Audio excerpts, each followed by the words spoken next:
This is round 5 of The Lord of the Rings, Battle in Balin's Tomb. And this is the final round of getting to just draw one goblin card. After this, at the beginning of round 6, I have to start drawing 2 goblin cards. And that's going to be stressful. But for now, it's just the one, and it is Goblin Reinforcements. The goblin player places any 2 Moria goblins at the entrance. This is a good one. I like this one. But because it is only 2, and because I am trying my best to kill the heroes that I love, I'm going to take an archer and a shield. Because the shield goblin gets to reroll defense and gets to attack with 2 die, and the archer, of course, attacks from a distance. So they're just the obvious correct choices. I feel like, first of all, I have to say, I am not using Boromir well. Leaving him out on his own like this, stupid idea. Really, really don't. He needs to be adjacent to as many other characters as possible. I don't know what I'm thinking. I should have, at the end of the previous round, I should have moved him over here so that everyone gets a boost to their defense roll. Because that's his special ability. So I'm doing this really, really poorly. And as if to add insult to injury, I'm going to have the archer attack Boromir for thematic purposes. And miss. Perfect. Good. Deep down, I'm very happy about that. And now I'm going to have this swordsman. Now, I could have the swordsman rush over to Boromir and try to take him out. But I don't know if that's the smartest thing to do. Strategically. I feel kind of like, this is a shield goblin. I feel like he should go over here to where, like, this big cluster of warriors are. But you know what? Maybe not. 1, 2, 3. Yeah, I don't know. I don't know if that's smart. But that's what I'm doing. Just going to attack Boromir. And that's 2 misses. Okay, cool. But that keeps Boromir pinned here. Because Boromir does not just walk away from combat without taking an attack of opportunity, a sudden strike. So now he has got to fight this guy, basically. Or does he? There's Legolas.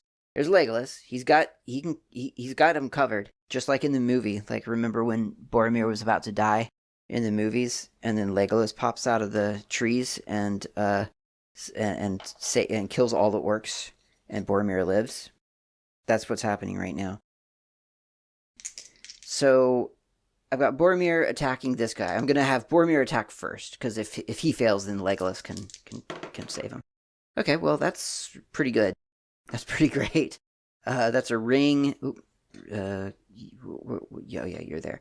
That's a ring and a sword. So that's good. When he rolls a ring on his attack, he can bash a goblin 1 square away. I will never understand that ability. I don't understand that. I would rather just kill the goblin. Maybe I don't understand the purpose of it. When would that ever be useful? The goblins are always going first, so when would it be useful to bash a goblin 1 square away? The goblin's just going to move right back up to you. Yeah, that's a stupid one. That's I've never noticed how bad that was, but now that I'm really, really thinking about it, that's a stupid ability. Actually, there's no way to save against that. Shield goblins can reroll their defense, but rerolling doesn't mean you're rolling 2 dice. It means you're rolling 1 dice, so you can only ever get 1 defense. So that was Boromir's attack. He is going to move over here, 1, 2, 3, 4, whatever.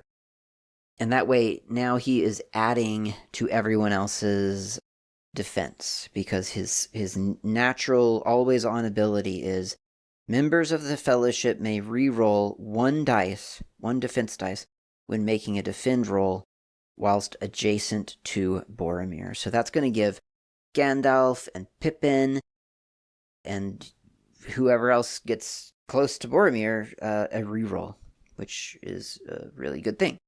All right, so now Aragorn is just going to run over here. That's what he does. And he's going to kill this archer. And that's 3 hits because of the ring. So the archer is absolutely, unquestionably dead. No contest. And I've cleared the board again of goblins. So I'm going to move Gimli over here to be adjacent to Boromir, as I said. I'm going to move Legolas over here to be adjacent to Boromir, as I said. And it's also protecting Boromir. So we've got a cluster of heroes here, all with a reroll now for their defense, and Boromir being protected for now. And then Frodo up here being protected by Sam, and Aragorn stationed by the door, ready to kill anything that comes through it. I feel like I'm set up pretty well for round 6. We've got 0 goblins on the board, but we are on round 6, which means, according to the rules, we have to draw 2, not 1, but 2 goblin cards. That can be bad. Alright, so I got Goblin Reinforcements. The goblin player places any 2 Moria goblins in the entrance. Okay, I think I'm just going to go with what I've been doing, which is the sword goblin, the shield goblin rather is what he's called. Shield goblin for his attack and defense stuff. And actually, you know what? I think he might just stand right there in front of Aragorn. And then the archer will be a little bit farther away from Aragorn. Because that goblin's going to attack Aragorn, I've decided. I think that's actually not a horrible idea. Second goblin card, yeah. Second one. Drums in the Deep. The goblin player places any 1 Moria goblin next to the well. We all know what I'm going to do here, obviously. There's really no other choice. I mean, it's got to be the shield goblin. Because that's the only way you can attack Frodo, is adjacent to Frodo. Frodo, by the way, has not rolled a ring yet, and that's kind of amazing. Although, you know what, I guess I haven't really rolled for Frodo all that often, and that's the thing. I should start rolling for Frodo. Maybe. No, because the ring effect only lasts during his turn. Yeah, I guess that doesn't matter. Okay, cool. That's fine. So it's the goblins' turns. This actually, as goblin reinforcements go, this wasn't as bad as I'd expected. I guess I got a lot of the really, really heavy ones where you get like 1 by the trapdoor, 1 by the well, and 2 at the entrance, that sort of thing. I got that out of the way pretty early in the game, luckily. Alright, so shield goblin is going to attack Aragorn with 2 die, and he misses twice. That's astonishing. So the archer then, I think, will just try to attack Aragorn to make up the difference. So that's 1 hit. Aragorn defends with 3, I think, and unbelievably fails. Unbelievably fails. I can't believe it. Cannot believe it. It's just, these are the kinds of things where you only see it when you're recording the game. Because I swear, Aragorn has never failed to save. He's never failed to kill his target, and he's never failed to save in all the games I've ever played, and there have been several. So it's just funny to see that happening now. How's Aragorn doing? He's got 1 wound right now. This is his second. So 2 out of 3. So both Aragorn and Boromir are not looking great, and there's no healing potions. This is it. Like, they take another hit, they die. Speaking of hits and death, let's try to kill Sam with this shield goblin. So he'll move up to be adjacent to Sam first, because he kind of has to, or does he have to? Could I strategize? Could he go 1, 2, 3, 4, 5?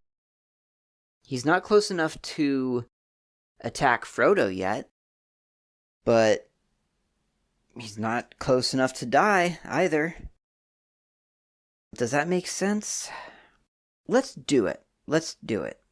I don't know if it makes sense, because, I mean, Frodo's just going to turn around and attack him, and then Sam's going to come in and attack him.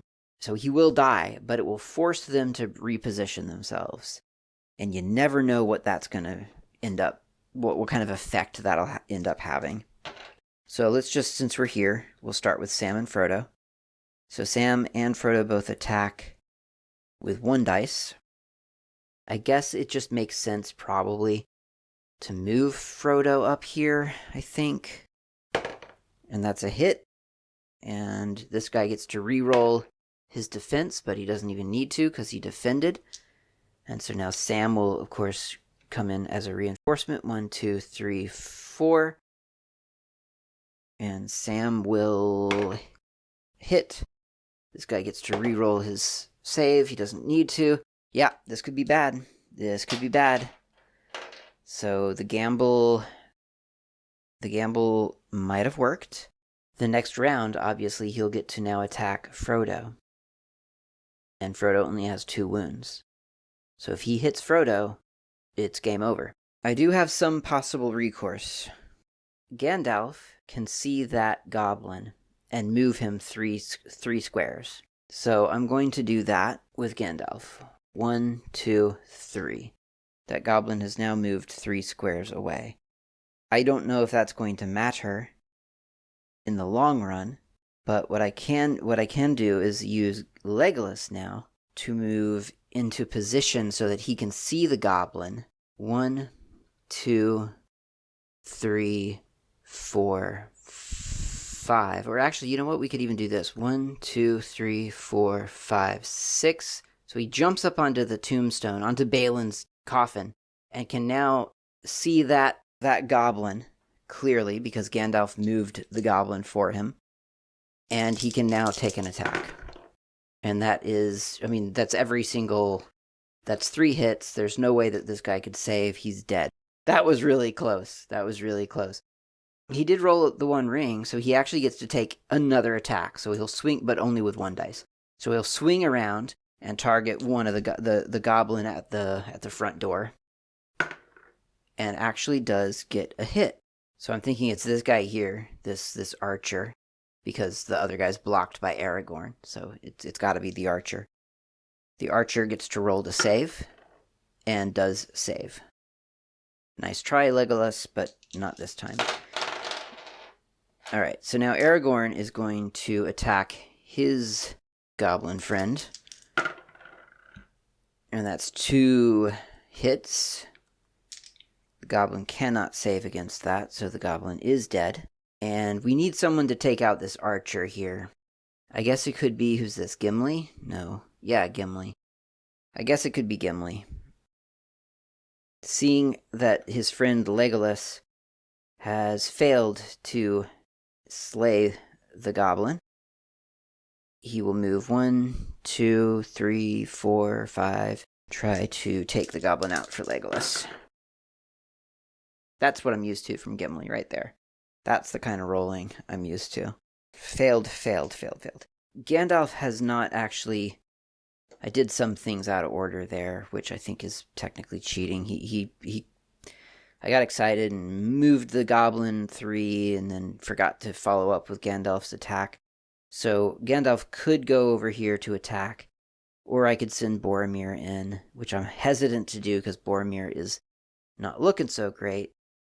So I could do 1, 2, 3, 4, 5, 6 with Gandalf. So we're just buffeting the front door, which you can do that for so long, but then the troll shows up and then bad things happen. So it isn't really a strategy. And to be fair, I don't mean to be doing this right now. That's 2 hits against an archer that kills him. So yeah, I don't want to be up against the door, to be honest. That's not my intent. I think it is a strategy, to be fair, technically. I mean, as you can see, there are coffins on either side of the entrance. I don't believe that's accidental on the board game designer's part. I think you can use this as your front line. It's just not how I prefer to do it. I don't think that's a realistic strategy in the long run, because then you're just waiting for all the goblins to rush up and just chop through you. Plus, as I keep saying, there is a troll on its way. It is dangerous. But the good news is that I've cleared the board. I don't love this setup. I've got my 3 warriors just in a row, right, waiting to be hacked to pieces by goblins. And I've got Sam and Frodo in a position where that I'm not super fond of. Goblins crawl out of this well, because Pippin threw a pebble in it, probably.